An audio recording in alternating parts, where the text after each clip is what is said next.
AP excise policy 2024కు సవరణలో మరి గత సంవత్సరం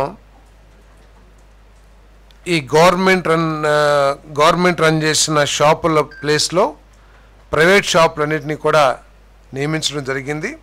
దాదాపు 3736 షాపుల్ని ఇవ్వడం జరిగింది. దానికి అదనంగా 373 బలహీన వర్గాలు టాడీ ట్యాపర్స్ కూడా కేటాయించడం జరిగింది.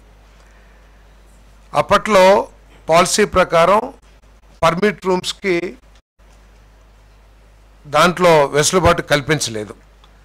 తర్వాత పక్క రాష్ట్రాల్లో ఉన్న ఎక్సైజ్ పాలసీ కానివ్వండి మళ్ళీ తర్వాత గ్రూప్ ఆఫ్ మినిస్టర్స్ చేసిన రికమెండేషన్స్ ప్రకారం కానివ్వండి, అదేవిధంగా ఈ మద్యాన్ని బహిరంగ ప్రదేశాల్లో సేవించటం దానికి సంబంధించి దాదాపు 2.7 లక్షల కేసులు పోలీసు వారు లా అండ్ ఆర్డర్ సమస్య తలెత్తితే 2.7 లక్షల కేసులు ఫైల్ చేయటం కానీ ఇవన్నిటిని చూసి వాటి దృష్ట్యా మరి ఈ పర్మిట్ రూమ్లుకి పర్మిషన్ ఇవ్వాలని చెప్పేసి పాలసీ అమెండ్మెంట్ చేయటం కోసం ఏదైతే ప్రతిపాదన వచ్చిందో ఆ ప్రతిపాదన క్యాబినెట్ ఆమోదించడం జరిగిందని చెప్పేసి మనం చేస్తాను. మరి అన్ని A4 షాపులకు పర్మిట్ రూమ్ లైసెన్సులు జారీ చేయబడుతుంది. దీనికి లైసెన్స్ ఫీజు 5 లక్షల రూపాయలు. వీటిలో కిచెన్కి అనుమతి లేదు. గరిష్టంగా 1000 స్క్వేర్ ఫీట్ రూమ్ మాత్రం ఉండే విధంగా ఈ పాలసీని మాడిఫై చేయడం జరిగిందని చెప్పేసి మనం చేస్తాం.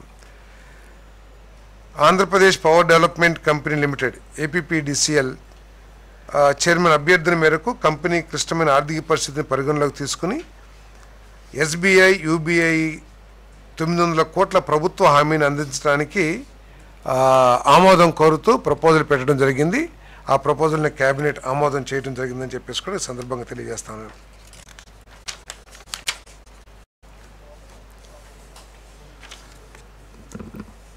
మరి ఈ ప్రపోజల్లో ఈ APPDCL ఏదైతే ఆర్థిక సంస్థలతో రుణం తీసుకుంటుందో దానికి సంబంధించి ఈ ఇంట్రెస్ట్ ఛార్జెస్ ఏదైతే ఉంటాయో అవి MCLR రేట్స్తో సమానంగా ఉండే విధంగా వారు చర్యలు తీసుకోవాలి.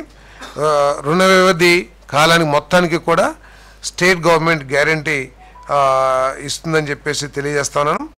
మరి అసలు ప్లస్ వడ్డీకి కలిపి గ్యారంటీ ఇవ్వబడుతుందని చెప్పేసి కూడా ఈ సందర్భంగా నేను తెలియజేస్తాను. మరి APPDCL ద్వారా రుణ సంస్థకు ఏదైతే రీపేమెంట్స్ చేయాలో వారి ఓన్ జనరేషన్ నుంచే ఈ అప్పు చెల్లించబడుతుందని చెప్పేసి కూడా ఈ సందర్భంగా తెలియజేస్తాను. మరి గ్యారంటీ ఇచ్చిన మొత్తంపై APPDCL 2% హామీ కమిషన్ కూడా చెల్లించాలని చెప్పేసి కూడా ఈ ప్రపోజల్ తెలియజేస్తుందని చెప్పేసి మనం చేస్తాను. మరి మీ అందరికీ తెలిసిందే చంద్రబాబు నాయుడు గారి ప్రభుత్వం బలహీన వర్గాల సంక్షేమం పట్ల ప్రత్యేకమైన శ్రద్ధ వహిస్తున్న విషయం మనందరికీ తెలిసిందే. ఇప్పటికే బలహీన వర్గాల సంక్షేమం కోసం అనేక కార్యక్రమాలు చేశాం. దాదాపు 47,500 కోట్ల రూపాయలని మరి కేటాయించడం కూడా బలహీన వర్గాల సంక్షేమం కోసం కేటాయించడం కూడా జరిగింది. దాంట్లో భాగంగానే మరి మత్స్యకారులకి వేట నిషేధ సమయంలో 10,000 రూపాయలు కానివ్వండి, అదేవిధంగా నాయి బ్రాహ్మణులకి ఏదైతే గౌరవ వేతనం ఉందో దాన్ని 10,000 నుంచి 25,000 రూపాయలకి పెంచడం కూడా జరిగిన విషయం మీ అందరికీ కూడా తెలిసిందే.